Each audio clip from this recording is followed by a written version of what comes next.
Oi pessoal, tudo bom? Vamos começar a conversar sobre o tarô. Eu já coloquei lá no feed os 6 primeiros arcanos, né?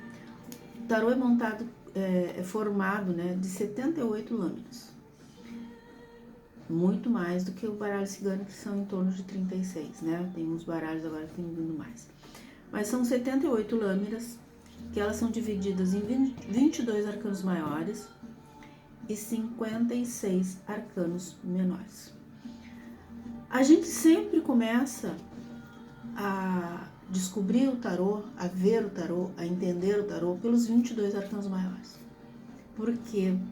Porque eles são inteiros. Dentro desses 22 arcanos maiores, tu pode jogar. Tu pode atender teu cliente, teu paciente, enfim. Tu tem o jogo completo. Os 22 arcanos maiores, eles são completamente jogáveis, não precisa tu ter os menores. E a contrapartida não é a mesma coisa.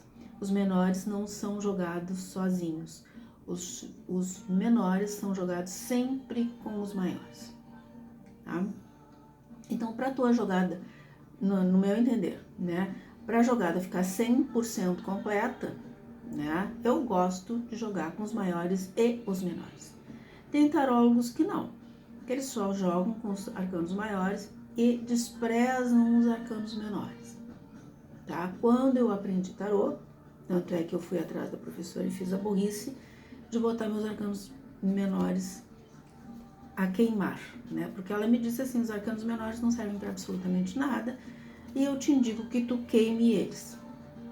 Então fui atrás da professora e queimei os meus arcanos menores no meu baralho de Marseille, tá? Fazer o quê? Né? Então, para eu ter um baralho de Marcelo inteiro, eu vou ter que comprar outro. Mas, enfim, são características de cada tarólogo, tá? Então, cada um tem o seu jeito de interpretar, cada um tem o seu jeito de visualizar os arcanos, cada um tem as suas jogadas, né? Eu gosto de algumas, outros tarólogos não gostam e eu não gosto de outras tantas, né? Então, isso aí só vem com o tempo, tá, gente? Bom, o tarô, antigamente, ele era somente jogado por homens. E as mulheres tinham que jogar eles escondidas, né? E só com caráter divinatório. Com os estudos, com o aprofundamento de ocultistas diversos, né? Eles foram descobrindo a jornada que o tarô mostra, passo a passo, que não deixa de ser a nossa jornada pessoal, tá? Com todos os seus nuances de crescimento, de evolução, de dificuldades, tá? Então o tarô, ele é extremamente profundo e depois que a gente começa a mexer no tarô, é viciante. Depois que a gente começa a comprar tarô, é mais viciante ainda. Cada vez a gente quer mais um baralho. E às vezes a gente elege um, que foi o meu caso, que eu elegi o de Waite como sendo o meu baralho de guerra, né? É o baralho que eu jogo, é o baralho que eu vou abrir para todos os meus clientes. Claro que eu tenho outros, tenho outros baralhos, e é muito importante a gente ter os outros baralhos, para a gente sentir as energias, porque de repente tem uma energia que é diferente, aquela cliente precisa abrir um baralho diferente, tá? Mas o meu de guerra é o Waite, que eu abro todo dia de manhã aqui para vocês, tá? Mas pra gente começar a aprender um tarô convencional, o melhor é Marcelle, tá? Que é o mais tradicional, que é o que vocês estão vão ver lá no feed, a cartinha e a explicação delas, tá? Então, começando com o louco, que é o que começa o baralho, o louco traz o arquétipo da criança, né? Então aí vocês percebam, façam uma ligação de uma criança, né? Uma criança é curiosa, uma criança não tem medo, uma criança gosta de ousar, muitas vezes, não atravessa a rua sem olhar, né? Porque ela desconhece totalmente os perigos da vida. E esse é o louco. Se joga nas circunstâncias, se joga no caminho. Não conheço, mas eu quero conhecer, né? Então o louco é aquele inocente que não percebe absolutamente nada que venha a interferir, não vê maldade, né? O mundo aí tá cheio de maldade, a gente sabe disso, mas o louco não vê, o louco não percebe. O louco tem uma energia pura, ingênua, de um crescimento, de uma evolução, de uma curiosidade. Eu quero ver, eu quero viver, eu quero experimentar. Tanto é que vocês veem que tem um cachorro que rasga aqui a calça dele, né? O cachorro tá aqui avisando, não vai por aí que aí é um penhasco. Eu vou, eu quero ver como é que é esse penhasco, eu quero chegar na beirinha. De repente, vocês vão ver, inclusive, alguns baralhos que o louco tá pendurado, né? Por uma mãozinha só no penhasco.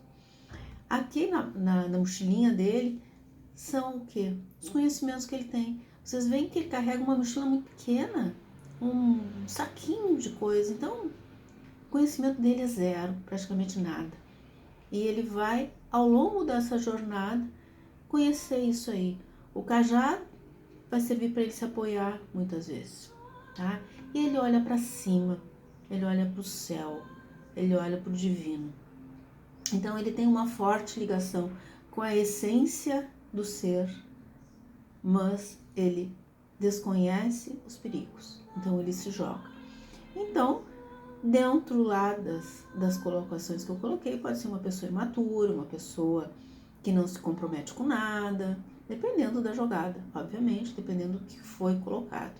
E também esse aqui é o arcano que pode estar, vocês vão poder encontrar ele em alguns baralhos, como o arcano 22, tá? Ele é o 0, que é o totalmente inocente, ao arcano 22, que já é o quê? Já é o cara que tem aquele conhecimento, que ele já passou por uma jornada, que ele já tem uma bagagem e que ele quer descobrir coisas novas, com base naquele conhecimento que ele já tem, mas ele está aberto para coisas novas, tá? Mas aí, quando chegar no 22, eu explico melhor. Saindo do louco, a gente tem o quê? O mago. O mago é aquele que dá o início. Ele inicia a jornada. Ele já passou pela experiência do louco e ele já tem instrumentos. Aqui vocês vão ver que ele já tem a representação dos 4 elementos: fogo, terra, água e ar, né? Ele faz a ligação com o divino através da varinha de condão. Ele tem no chapéu a lemniscata, que representa o infinito, o poder do infinito. Ele tem as pernas da mesa e as suas pernas muito bem fincadas na terra. Então, o que é isso? Ele sabe o que fazer. Ele tem o conhecimento. Ele só não vai agir se ele não quiser. Aí é outra história, né? Mas o mago é o grande iniciador. A regência dele é de Mercúrio, né? Então é aquele que vai, que faz, que acontece, mas com base em conhecimento, tá? A segunda lâmina é a suma sacerdotisa ou a papisa, né? Então essa aqui é a senhora do conhecimento. São os nossos primórdios, os nossos primeiros anos de escola, onde a gente começa a abrir os livros do conhecimento. E muitas pessoas se encantam com esses conhecimentos, outras não, né? Mas é a senhora do saber. Nada acontece com ela rapidamente. É uma carta lenta, é uma carta que tem que parar, pensar, olhar, analisar. Ela não vai tomar nenhum tipo de ação repentinamente. Isso aqui, as ações delas levam em torno de 3 a 4, 5, no máximo 6 meses. É uma carta bem lenta. E ela vai estudar ponto a ponto, momento a momento, situação por situação. Então, essa aqui, ela tem uns véus, e esses véus, muitas vezes, eles tapam a verdade. E ela precisa escolher as verdades, tá? Ela tem um manto, ela é toda coberta, ela é uma pessoa virgem, tímida, e ela dificilmente vai abrir as coisas que ela sabe para qualquer um. ela vai analisar, pensar, raciocinar e estudar. Já a carta 3, nós temos a sacerdotisa. Desculpa, a imperatriz, que é a grande mãe do baralho. É a provedora, é aquela que cuida, aquela que dá o pão, o leite, que amamenta. Normalmente nos baralhos, nessa aqui até não dá para perceber muito, mas normalmente nos baralhos ela está grávida. É a provedora da vida, né? Então ela tem uma estabilidade, ela tem uma segurança, ela tem uma criatividade muito grande, ela tem uma forte ligação com o divino, que também tem uma coroa, né? Tem aqui o seu bastão, que ela fala com o signo, o bastão aqui é forma de poder, né? Mostra o poder que ela tem, a ligação com o cosmos, que traz para o terreno, né? E ela abraça aqui a carta da águia, o escudo da águia, que fala da sua imortalidade. Então, ela é a provedora, ela é a fertilização em si. Tudo que vier, tudo que cair e cair a sacerdotisa, a imperatriz, a sacerdotisa não quer sair da minha cabeça. A imperatriz fala em fertilidade, em crescimento, em abundância, tá? Mas ela pode ser aquela mãe dominadora, aquela pessoa que não larga, aquela pessoa que a última palavra vai ser minha, eu decido, tá? A super controladora também tem este problema, né? O lado negativo dela. Então aqui existe uma necessidade de olhar bem quando ela cair. A carta 4, o imperador, que foi a nossa carta da semana passada, né? Fala de estabilidade, fala de crescimento, é uma pessoa racional. Ele quer trabalhar, ele quer executar, ele quer ver coisas, resultados. Eu quero resultados. Não me interessa de que forma, eu quero resultados. Não é a forma, é o trabalho, é a dedicação, é a força, é a intensidade. Ele tem um trono de ouro, também tem a mesma ligação da águia com a imperatriz e também tem o mesmo cajado. Ele é o dono da verdade, ele é o todo-poderoso, é o irracional por muitas vezes no que começa as coisas. Ele não demonstra sentimentos nem um pouquinho. Tem que fazer, vai lá, faz, executa. Não me interessa o que vai ser, eu quero o resultado, tá? Ele não fala de corrupção, mas ele fala de trabalho duro, trabalho árduo, tá? Então, esse imperador aqui, se cair, é uma pessoa sempre muito honesta, muito batalhadora e vai ter resultados através do trabalho dele, tá? A carta 5, então, o nosso Papa, né? Ou em algumas, essa carta aqui ele fala sumo sacerdote, mas tem uns baralhos que é o Hierofante. Esse aqui ele fala do divino, ele fala do nosso eu superior, ele fala daquela pessoa mais espiritualizada, daquela pessoa que vai buscar através da espiritualidade o seu comando, a sua força. É hora da gratidão, é hora da oração.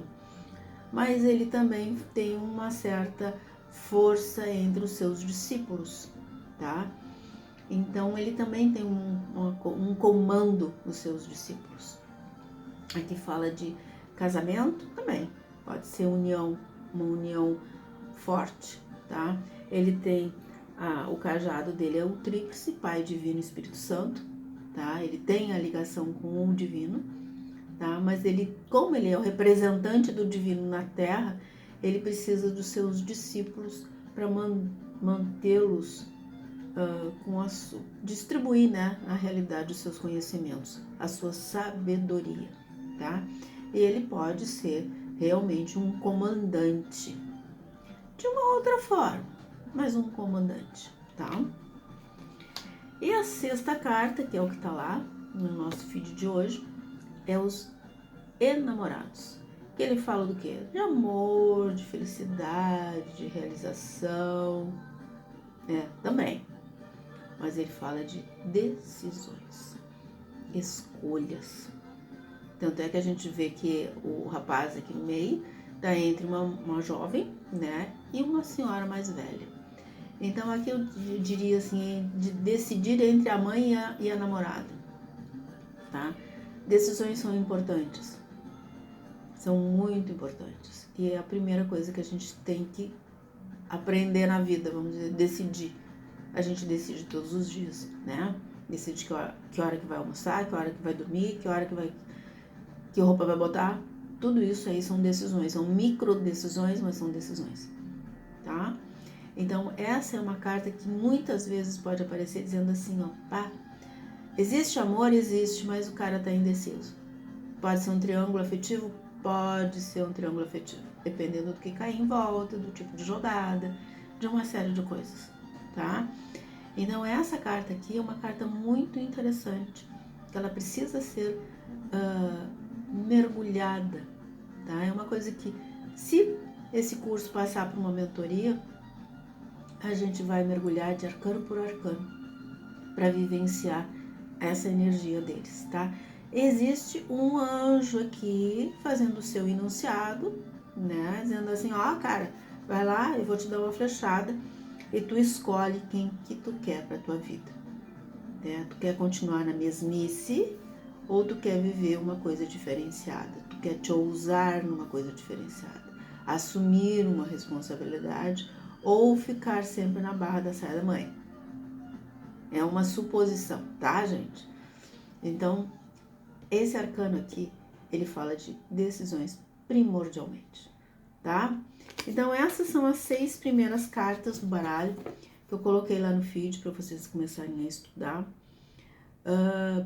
Me comentem o que vocês querem, como é que vocês querem, o que vocês estão achando, tá? Tô esperando o resultado de vocês e bora lá que amanhã tem mais coisa, tá? Beijão no coração de todo mundo e me mandam ou no direct ou comenta aí embaixo, tá? Como é que vocês querem que eu faça as próximas, né? Depois dessas 3, como é que a gente vai comandar esse curso que é totalmente com vocês, tá? Eu só tô aqui para distribuir o meu conhecimento, porque eu sei que é muito bom e eu tenho certeza que mais gente desfrutando desse conhecimento vai poder tornar um mundo melhor, tá? Um beijão e tchau, tchau!